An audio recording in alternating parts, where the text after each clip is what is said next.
Oh, welcome back. Make a random video here of just random crap that I got going on. Obviously, that is not a chainsaw. Got myself wrapped into all kinds of stuff now. Washing machines, dishwashers, stoves, yeah, you name it. It's owning a house, right? So anyways, got into this one. Big old BR 700. It's a steel. It's basically steel. There you go. You see it? And so, anyways, I was going to show you. I did a modification. I should have showed the exhaust. Man, this thing was all choked up. It was like way up here. So this was all blocked off, and there was just a little slit up at the top that was coming out. And then, of course, the screen I'm going to leave in, and then everything else is nice and open. Clean that up, put that back in there, slide that back in, and so that will open it up. There is a big baffle in here, but it looks like there's enough room when it comes off of this here, goes way down and then chambers up. So I'm not too concerned with that. I should have showed you what it looked like before I drilled all these holes, but as you can kind of imagine that being all plugged up with sitting in here, and the air would have to come in right from this side. And now, as you see, I cut that down because that was already sticking up. So the air would have to come up through here and get through here. So amazingly how choked up the air is on this thing. So this would come off, and then you can kind of see how much taller this was, and just kind of feeding air through here. So absolutely choked up. So anyways, we're gonna make it breathe a little bit better. Obviously, never leave anything stuck, right? Jeez. So anyways, shit's falling over. But getting, this is not it, obviously. Where did I put my case now? Let's bring it up here. So anyways, the 460 case, just got it out, tanked, cleaned.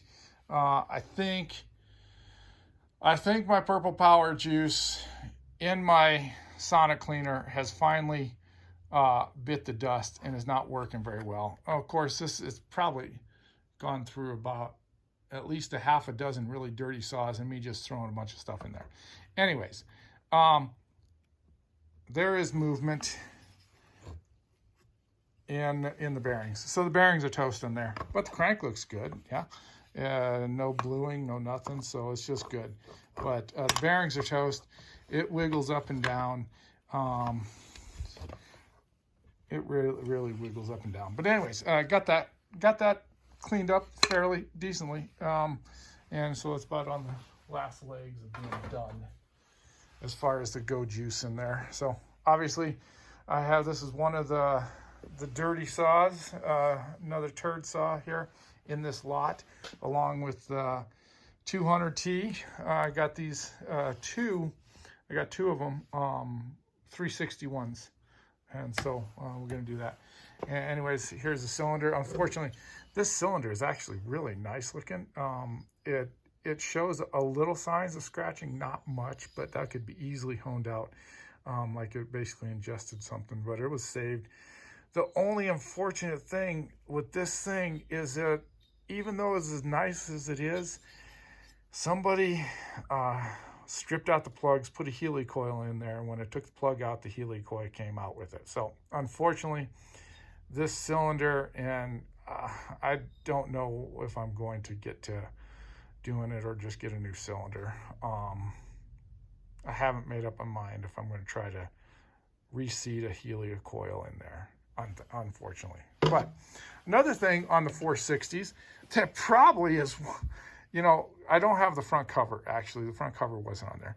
But here's the muffler.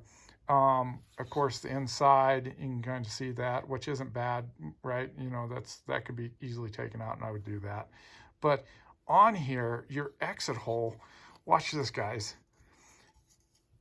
Look at how absolutely asinine small that is. I know that steel has made them small, but this is actually one of the smallest ones that I've ever run across, and it's actually tiny. It's I don't even know if it's 3/8 of an inch. It's like it's crazy, you know. I mean, it is really that tiny. So no wonder why, in my opinion, a lot of times a 460, if it's stock, has the front covers, it's not dual ported, comes out of there, and it feels doggish, just absolutely falls on its face and doesn't even perform like the 440s and the 044s, right? So this is one of them that it was just absolutely amazingly choked up. But anyways, so there it is. I got a box of stuff to clean up. Obviously, that's from the 460 there that we're going to get in there, and hopefully I can make it run decently. We'll see about this. I haven't had a good track record with the 60cc saws for steel. I tried my hand on 360s, 036s, 362s, and just, well, I'm not that good. So for whatever reason, I've had luck making them a good performer. Hey, one other tips and trick here. If you go to Sam's Club or Costco and you get the tubs of mixed nuts, here's your thrifty point of the day, is save these tubs. These things are amazingly nice for your nuts and bolts and everything that goes into them. And they have a screw lid you can put on there. You can write on them, you can tape on them, you can do all kinds of stuff. So if you're into the mixed nuts, the big things from Costco and Sam's, save those things. These are absolutely wonderful containers, fit beautifully, saw right. Here's one filled up with just 200 T parts, right? So this is like almost like 2 saws of parts just floating in there almost, and I got random shit in there, right? But that's how it kind of goes. So beautiful tip of the day: save it a container. It's wonderful. Another shot. There you are. Lengthy random video here of 7 minutes. So thank you for watching. Take it easy on the very turdy bench here, and yeah, have a good upcoming week. And daylight savings time, switching the clocks sucks ass. Later.